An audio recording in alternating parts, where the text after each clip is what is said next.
Linnmets Kandbergsil, Kandberg võtab siit kiire viske ja ka see läbib korvirõnga külje joonele, aga kohtunikud seda ei pannud tähele, jah. Olmre kindlalt 2 punkti mängida saanud, et keskmiselt 16 minutit mängus, aga Rait Käbin on teda nüüd siin juba alguses usaldanud. Ja Rain Raadik tabab sittegi, ühtegi time-out'i veel võetud ei ole.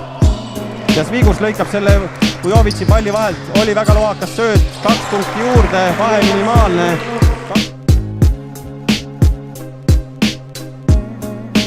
Sujuvama rünnaku lahendusega võib siin isegi lubedada, kuid nüüd vastu. Meil on täitsa 100% 4-4, et vabavisked võivad muutuda väga oluliseks faktoriks siin mängus.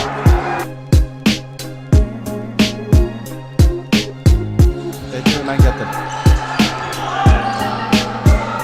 Linnmets Petersonile ja paneb viimasel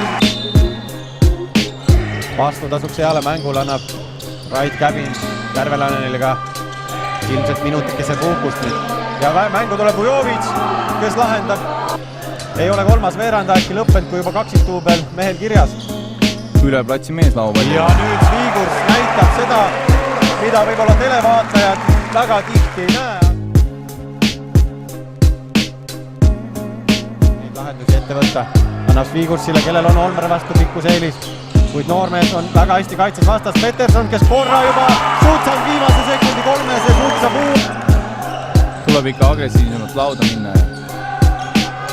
No Järvelainen väga lihtsalt keerab Svigursi vastu ennast ja ka valgalased Petersoni käes lõpuks pall, ning Svigurs nüüd pika mehe vastu läheb seda ülevalt alla panema.